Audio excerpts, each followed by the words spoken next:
everyone, welcome back to my channel, and this video is just a short experience of my recent visit to the southernmost state of India, Tamil Nadu. And the three cities I visited are Rameshwaram, Madurai and Kanyakumari. So before telling my whole experience, I must say this trip was spiritual and very peaceful. Just because there was rarely any mobile connectivity, as clicking pictures in temples were not allowed, which meant few pictures, few Google searches, and of course, a whole real life of memories. This trip consisted of just 5 days, which included from our train journeys to travel, everything. So we started off from Pune to Madurai into a train at 1 a.m., which was of 28 hours. We reached at 4 a.m. to Madurai the very next day and waited for 5 hours until our next train at 9 a.m. arrived from Madurai to Rameshwaram. So that day we just took a break in the hotel we booked at Rameshwaram because the train journey was really hectic. 28 hours and then waiting for 5 hours for the very next train. So we just took a break that day, and the next day we woke up at 3:30 a.m. and we went for Mani Darshan in Ramanath Swami temple in Rameshwaram, which is considered as the 7th Jyotirlingas in the 12 Jyotirlingas of Lord Shiva. The story of this Jyotirlinga is basically in the Ramayana. Lord Ram made a Jyotirlinga out of sand to worship Lord Shiva and take blessings from him for making the Ram Setu. And this Jyotirlinga was made out of sand. It is also said that before making the Jyotirlinga out of sand, Lord Rama said Hanuman to bring some Shivalingas from Kashi Vishwanath, which is also a Jyotirlinga site. So when Hanumanji went there and returned with the Jyotirlinga, it was too late because Shivji was already being worshipped by Lord Ram by a sand Jyotirlinga, which made Hanumanji really sad. So to make him happy, Lord Ram also worshipped the Jyotirlinga from Kashi, and it is kept separately in the Ramanath Swami temple, just a little away from the Jyotirlinga of sand which Lord Ram made.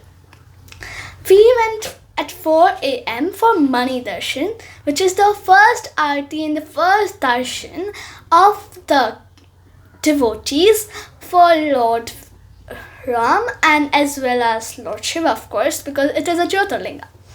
And I noticed the Jyotirlinga was shimmering in the tiny dark room.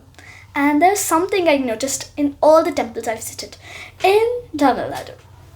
Each and every temple had a small kind of room, and that room was kept dark, and the Jyotirlinga, whatever murti is it, whatever idol, it was kept in the center on a high base, and lamps were lit around. So that looks so cute and so shimmering and so beautiful.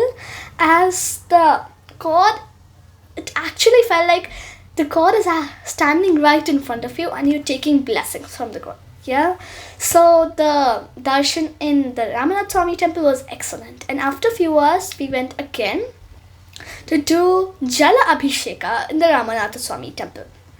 And it was actually really good, and the Jyotirlinga was shimmering in light, and it looked actually like a crystal shimmering, as the name suggests, Mani Darshan. So after this, we booked a cab. We hired a cab and a cab driver, and that cab driver took us and made us travel the whole Rameshwaram. And as I was too excited for this trip because I really wanted to visit Tamil Nadu, before the trip I had made a list which had the names of sites we can visit in Rameshwaram, Madurai and in Kanyakumari. And so we followed the list, and but there was a problem, and this is a really big problem you have to face if you are visiting Tamil Nadu. The cab drivers are very rogue, and we had also a train at the very same day from Rameshwaram back to Madurai, because we had to stay 2 days in Madurai, one for traveling and yeah, one for Kanyakumari, because we were not going to take one more hotel. So we said the driver that our train is at 9 p.m. and something, and please show us the Pamban Bridge. And the driver was continuously like, no, cars are not allowed, and every site closes at 5 p.m. And he was acting really rogue. And when we searched on Google and ChatGPT, what we found is he was completely lying. But what could we even do? We were just visitors and we knew nothing about the place we are visiting. So we just had to leave, and henceforth we could not visit the Tirumalai Vilondam, which is a temple, or you can say a kund, and the Pamban Bridge. But we saw it on the train journey. And also something very important I forgot to add up. In the Ramanatha Swami temple, there were 22 kunds. And they costed us, I don't know what they costed us, but something 3,000 or something. And they just made us take darshan of the holy water of the 22 kunds. And the story behind these kunds is that after the war between Lord Ram and the Ravana, when Lord Ram came back after his victory, he had 22 bulls left with him. So what he did is he took those and he made 22 holes on the land, and groundwater just sprinkled out, and those are now 22 kunds, also known as 22 wells. Yeah. And there is also one more kund known as Agni Kund. It is not among the 22 kunds, but on a separate place, just a few meters away. And that Agni Kund is actually the Sangam of the Indian Ocean and Bay of Bengal. And we had a dip in the ocean and the Bay of Bengal, and we also took darshan of the 22 kunds, as there were 3 people on each kund and they were just sprinkling water on the devotees. And that was a really wholesome experience.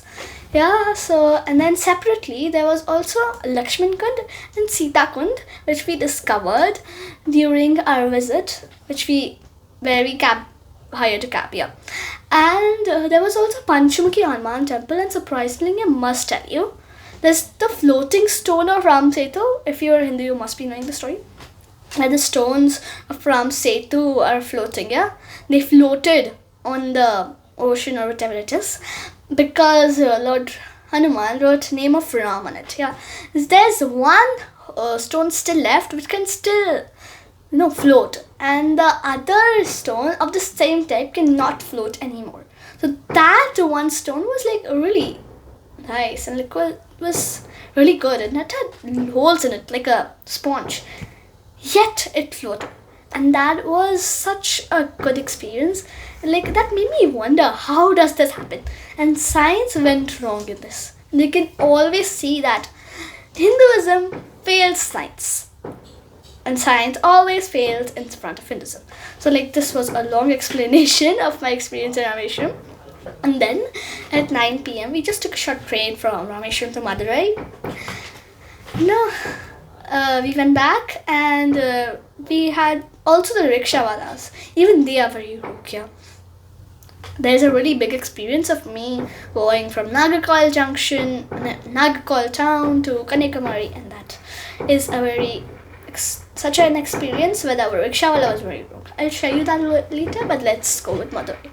So we reached Madurai, you could say 1 a.m. in the morning again, and we took a rickshaw and went to our hotel. And the hotel is the GRT hotel by something, yeah.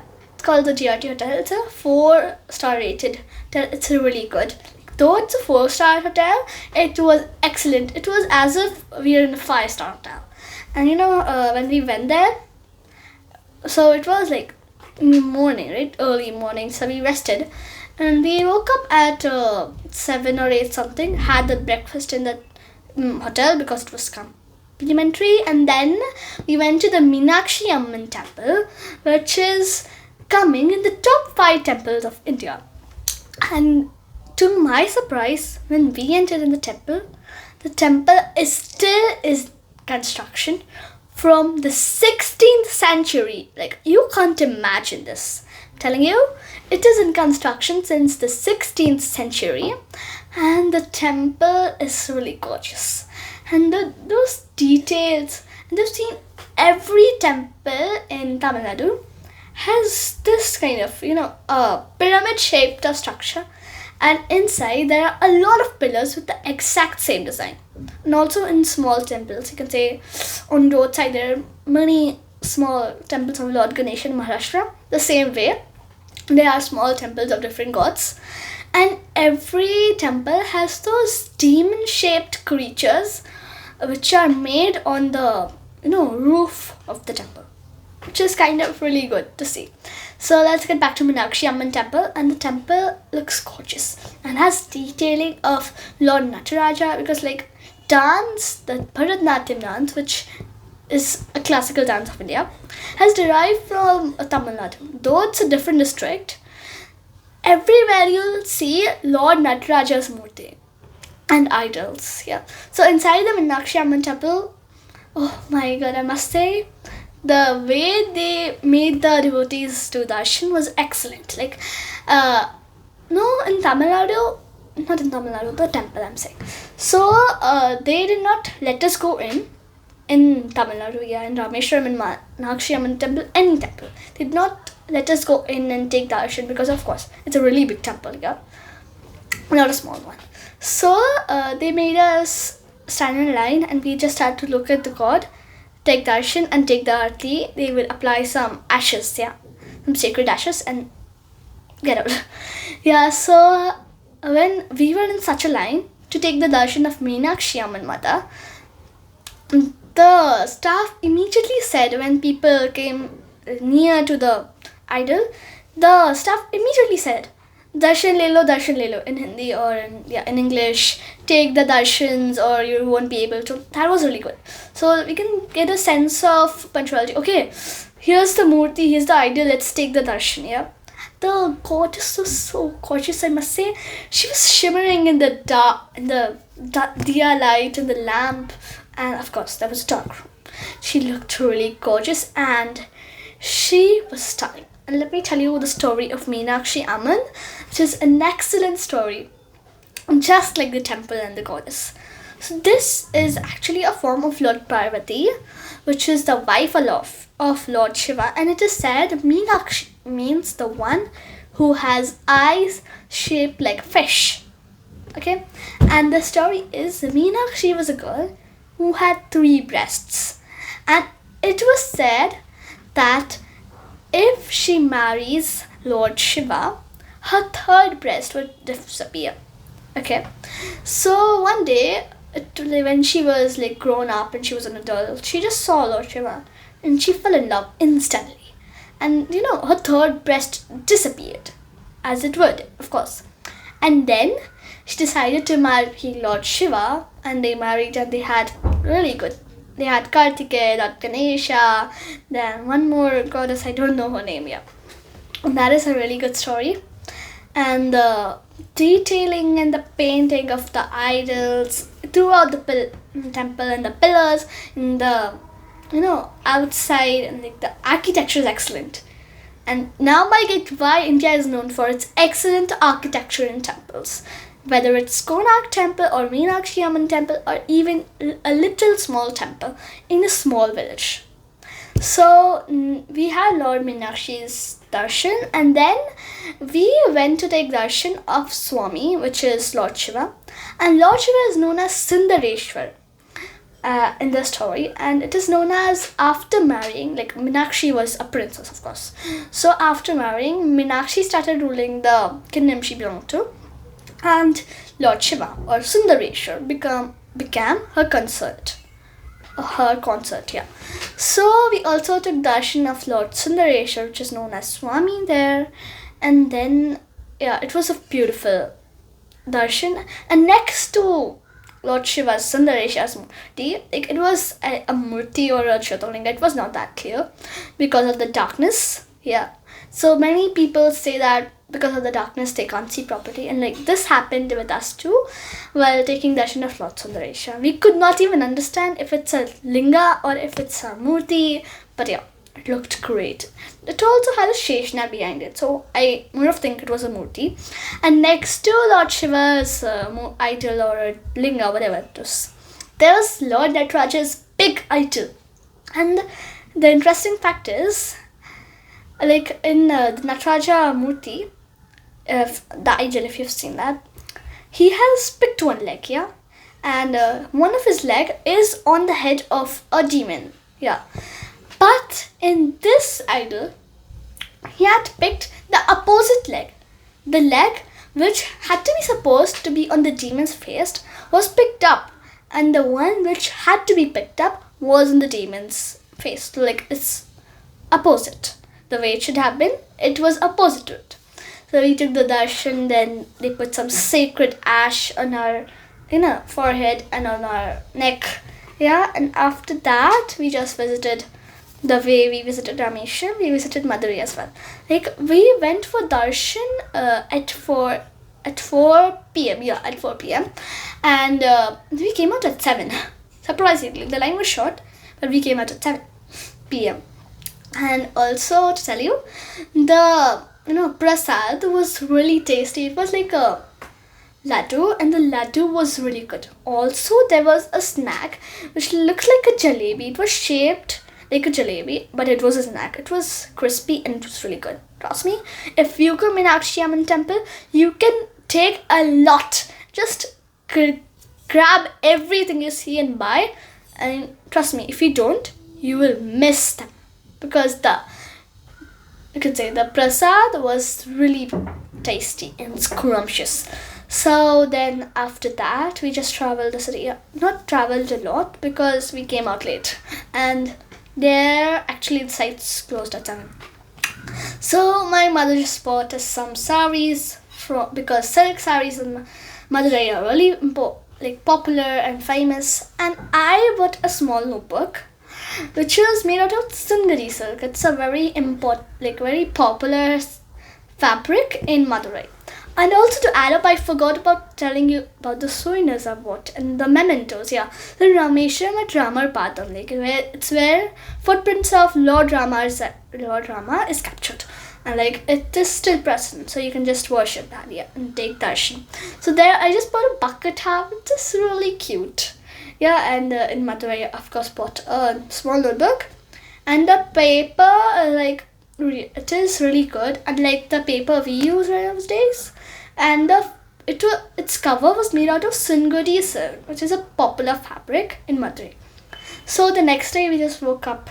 We had breakfast in the hotel, as it was complimentary, and just took some food from the breakfast section for our train journey from Madurai to Kanyakumari. So we took a train at 10:55 a.m.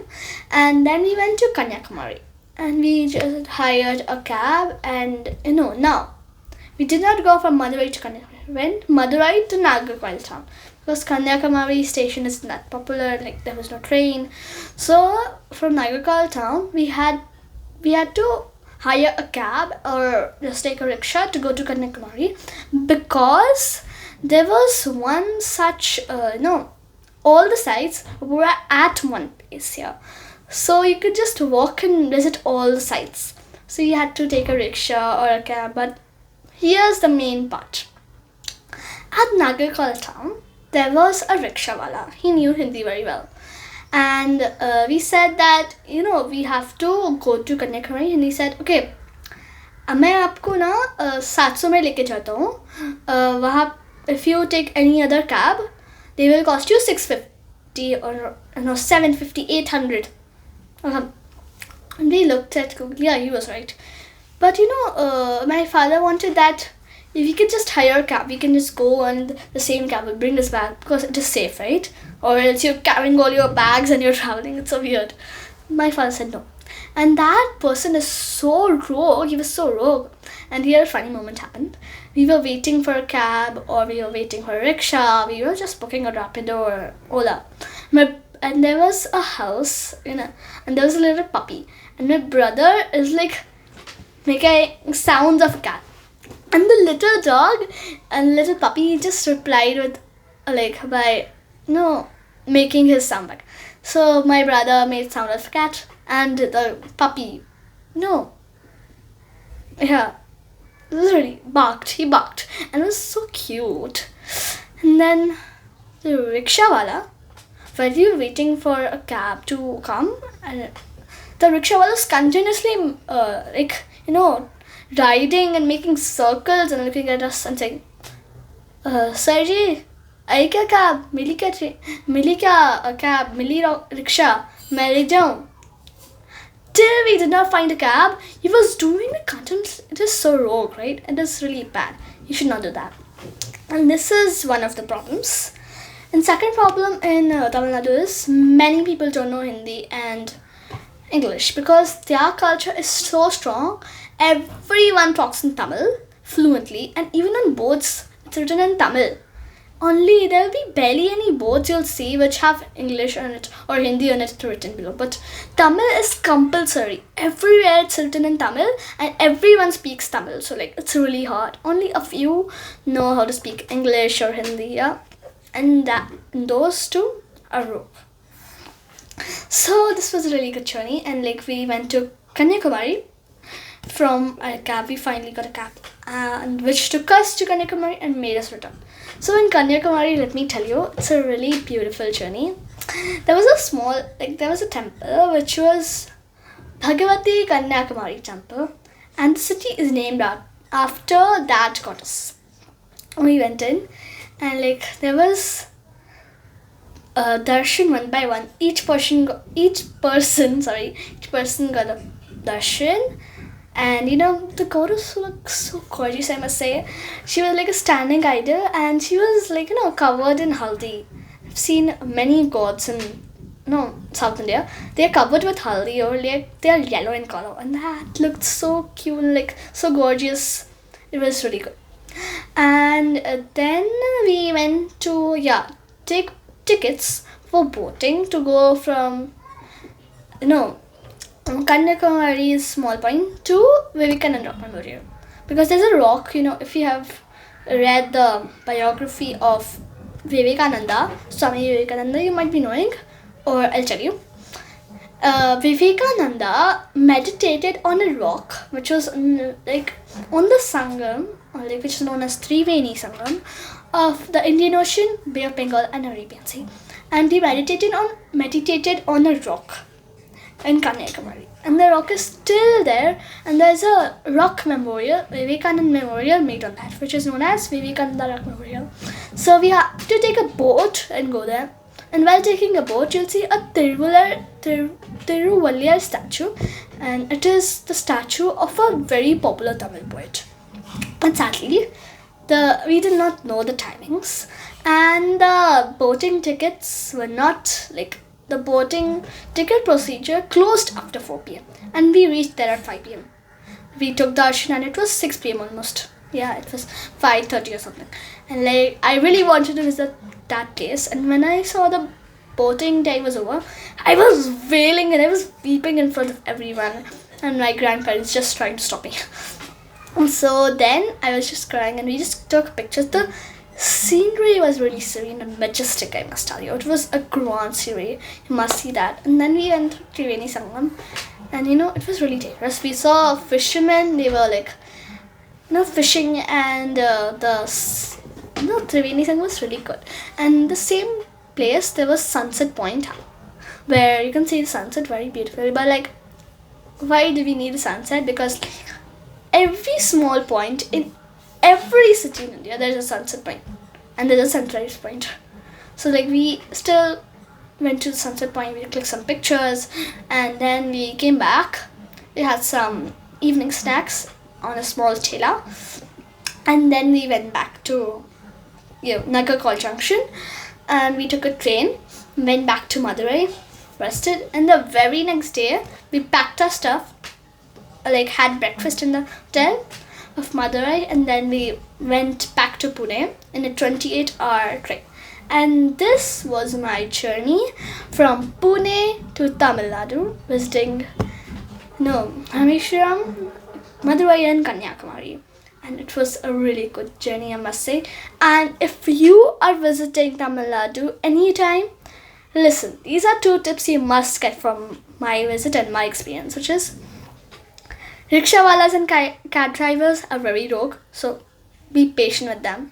And barely any person knows English or Hindi. So if you're not Tamil, you're gonna face a lot of challenges there.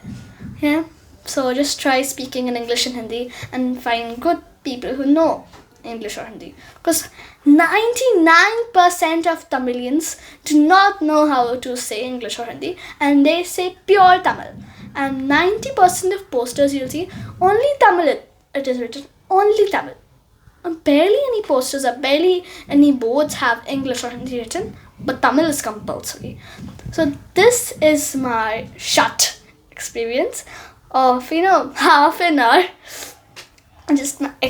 Just told you my experience of visiting Tamil Nadu, and I must tell you, you must visit this state and visit these 3 cities, of course. They are really beautiful, and the culture, hats off Tamilians. You have maintained your culture so well, and the culture is still rooted in that place. Whereas compared to some other, states, they have started doing something that's not in their culture. So that's my experience, and see you in the next video. Till then, like this video if you did like my experience. Share this to your family and friends so that if they do want to visit, they can take my experience and the things I just told, and they can plan accordingly. And of course, if you are new to our channel, please subscribe. Till then, see you in the next video. Bye bye.